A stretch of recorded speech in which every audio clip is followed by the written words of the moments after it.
everybody. So I'm Adrian. I'm actually a software engineer. So whatever is written there is my second passion. I used to love software. I used to love programming. I would do this for hours and tens of hours. I went abroad. So I just came after 10 years of being outside of Romania. And I've learned a lot of things. I've met a lot of people. I've done a lot of projects. I was in a Fortune 500 company. I worked for a company who was doing software for a bank on Wall Street. So bigger and bigger projects each company. But I was very dissatisfied with the job there. So the vertical and the horizontal relationships were terrible, which I think you know, or maybe experienced around here. So I'm talking about abuses from colleagues to colleagues, management downwards or upwards, a very big mess. I decided to go into psychology and study all this and bring it back to IT world. So I'm doing coaching now. I'm doing private coaching and I'm doing company coaching. I would like to ask you, why do you think people come to me? I mean, most of my clients are from the IT world. What do you think the major #1 problem is? Problem with their boss. With? Their boss? No? Boss? Boss. Okay, with the boss. Yeah, but okay, somebody else? Miscommunication. Sorry? Miscommunication. Miscommunication, okay. Stress. Stress. Conflict. Conflict. Okay, that's actually all good, but I'll tell you later the main reason of this. What we're gonna talk today about is the anatomy of empathic communication. Who knows what empathy means? Okay, I'm not gonna test you now. Half of you. That's impressive actually. One second, please. I would like you to think about how many times actually you have a conversation, you go home, and then you realize, oh God, I really fucked this over. You know, you're like, man, I shouldn't have said that. So how many times did this happen to you? How many people? Okay. Almost everybody. How many people realize this while they're fucking it up? Okay, so a little less people. So now we're getting into emotional awareness, social awareness, so it gets complicated, you know. How many people bombard the conversation before they even started? One person, okay. We're gonna talk about this, how to destroy a conversation before it even starts. Okay, that's the main subject. What's a conflict? The red part is supposed to appear later. So a conflict is actually a discussion, so it's pretty neutral. You know, you're trying to find something, negotiation stuff, you're trying to bargain for something, and that's very fine. But the conflict also brings the emotional part, the negative emotional part. So that means stress, arrogance, distraction, and all that stuff.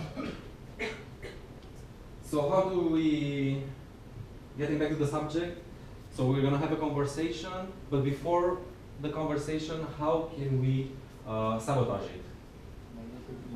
Sorry? Okay, but yeah, can you give me some examples, like what do we do to destroy the conversation before it even starts, you know, before even saying hello to a person? You start to imagine scenarios. Sorry? You start to imagine all the scenarios in your head. Okay, that's good. Scroll on Facebook. What with it? Scroll on Facebook. And? How is that then?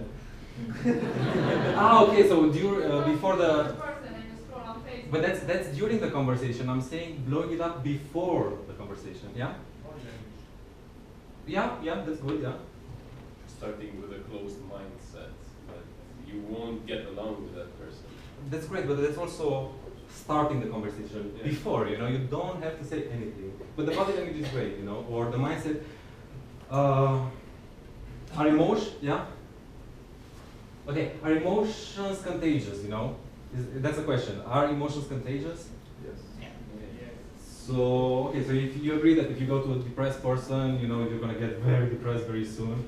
Okay, so what you were saying, you know, with a closed mindset, you actually show this. So people who are closed-minded and conservatives and Nazis and all this stuff, they actually show it on their faces.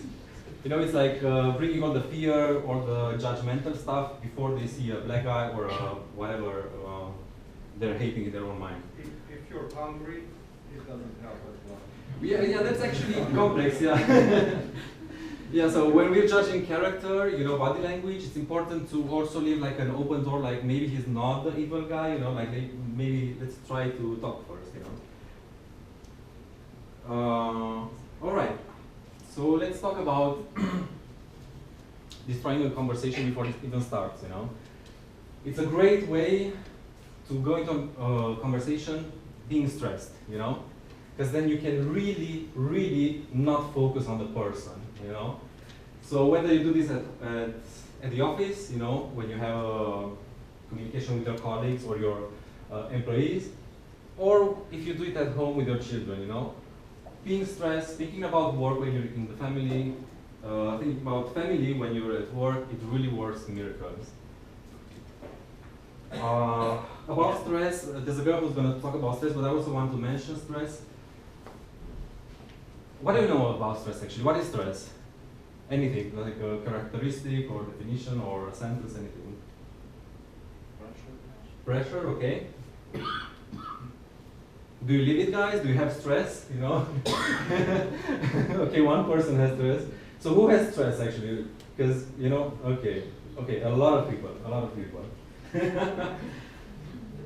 You need to know about stress. If you have it, you need to know what the hell it is. And it works like that. It destroys your emotional state. It makes you really angry, makes you really agitated. It destroys your cognitive thinking. You cannot be creative, you get paranoia, you get anxiety, and you go into depression. It destroys the body, it attacks, your immunitary system doesn't work at all or very bad if you're in stress, which means you get a lot more diseases than usual, which means the company has to pay a lot more sick leave for you. So that's also, it hurts you as an employee, but it also hurts the company. So there's in the paper, there's a link there, and it shows that per year, companies are spending 300 billion on stress-related issues. And that's a pretty big number. 300 billion. Worldwide? Sorry? Worldwide or? I think it's worldwide, yeah. It's on Business Insider. That's what I understood. Okay.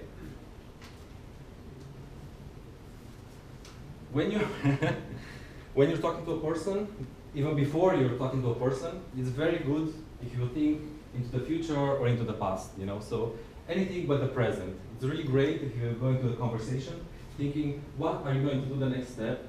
How you're going to talk to the clients? What's your next project?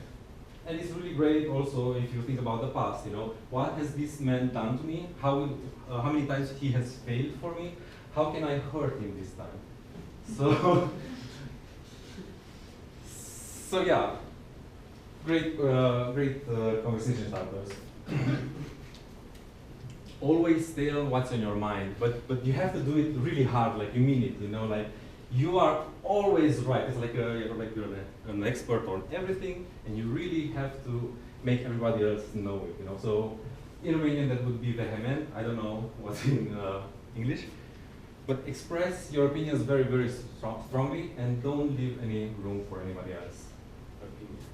Sorry? Opinion in English? A really strong opinion. How many people do you know who are very strongly opinionated? So do you know? Who knows people? Yeah? Okay. That's a lot of people. Actually, let me ask you for all of these, you know.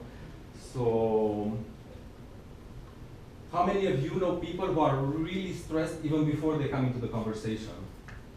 Okay. That's a lot. Then is this one? Okay. The computer is stressed. Okay, so how many people are not focused on the present and they bring blame into discussion like really quickly, like you never do this, or you never hear to me, you never talk to me, you never answer to me. Okay, you know. And how does this happen in families? Like, have you ever heard this maybe from your wife or your mom, you know? You never do what I'm telling you. So, there's a huge part of psychology which treats all of this stuff. Okay, so they're all manageable. You can fix all of what I'm saying, but you need to. I'll tell you what you need later. Okay, positive attitude. So I go around telling people, you know, I do practical psychology, and they say, "What? That's nothing," you know. It's like positive stuff. I'm positive, you know. I don't need to be positive, or you know, self-help. Nobody needs self-help, you know. I know everything. So that's the kind of people that I meet in my life. How do you feel about psychology? You know, do you think it can help you? Yes. Okay, okay. So you're much better than than normal people, I think. Okay, about this positive attitude, I've kind of noticed that we have this weird, not only here but also outside of the country, a weird feeling that when people are looking very angry, very stressed, it means that they are doing their jobs. You know, so if you go into a company, you can see the boss is always like angry, and well, you're not as angry as I am. How is it in your company, you know? Do people like, go like this around, I have so many things to do? They look busy. They look busy? This is what Yeah, they look busy, but they're doing it so wrong. You have to come to any of my courses on or anything. So I was writing this, I was thinking about you as the presentation went on. I was thinking, what is a company? What's your relationship with the company? You know, so the company gives you money. What are you exchanging for that? So.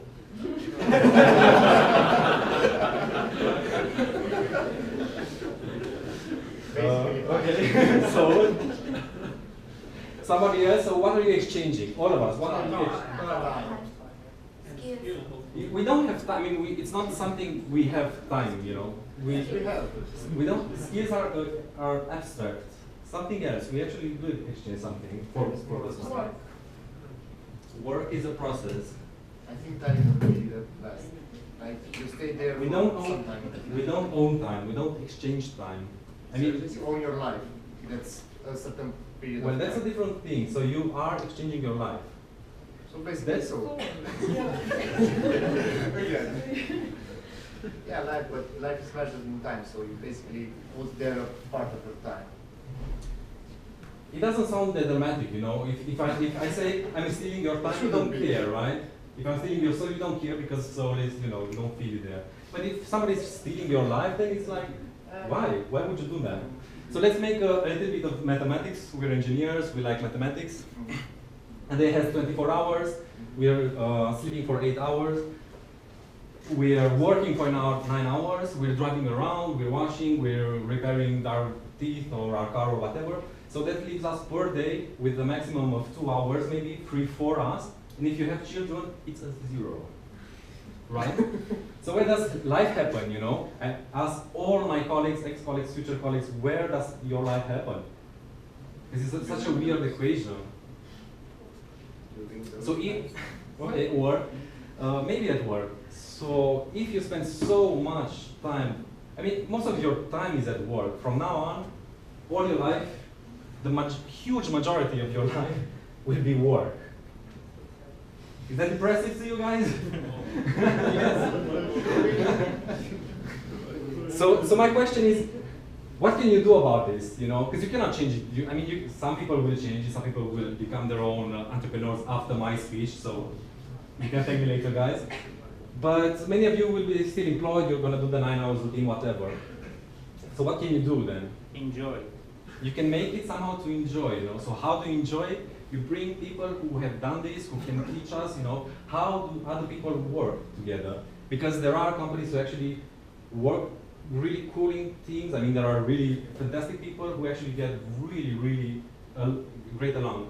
And if I would ask you today, which one of you was happy at work today? Which one of you goes happily tomorrow at work? How many people would raise their hands?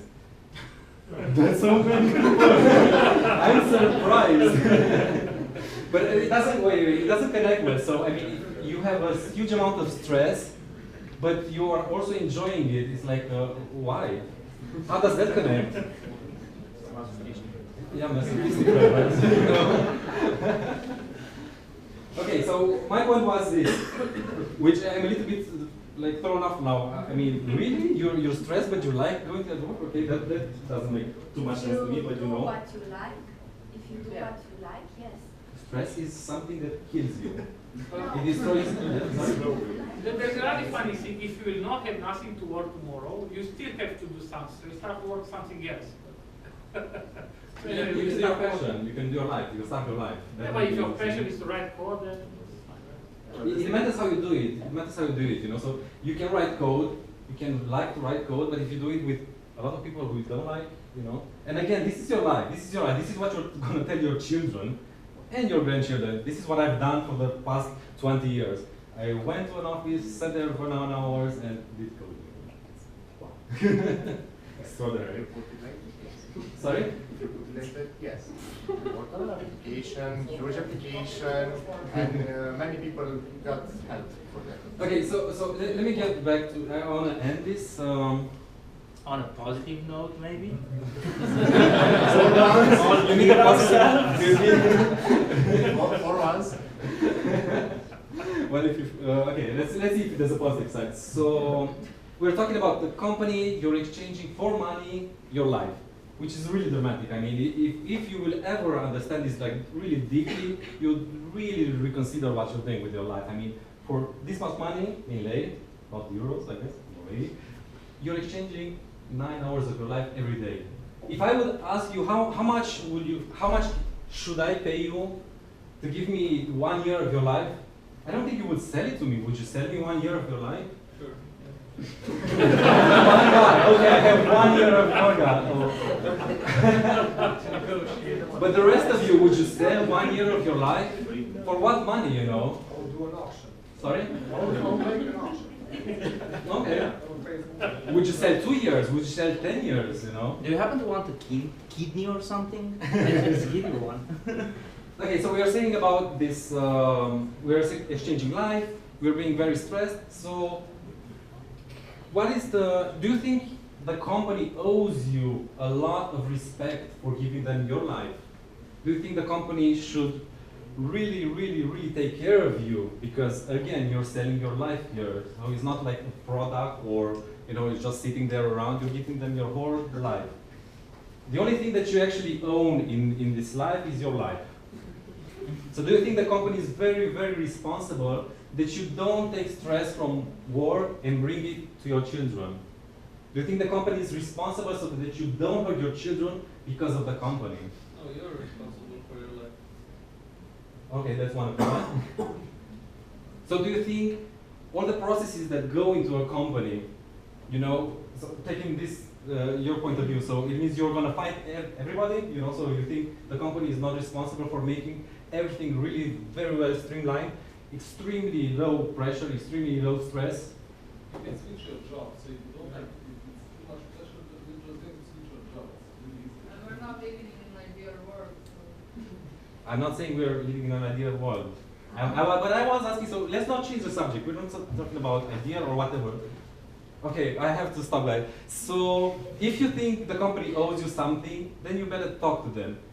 So you better talk to them and say, look, I found out this information and I want to bring it into the company. I want new processes, I want to change something. Can we make this work? Can I feel that my life is not wasted with you? That's my...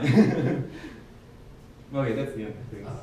I totally agree with you, but you know, it will happen something else. Like tomorrow, you don't have, you know, you have a free week just for you, right? What will you do? So you start write something else, right? But you still work, like writing code maybe, or you can do. Anyway, it's about. I mean, if you want to do something else, you can change your job.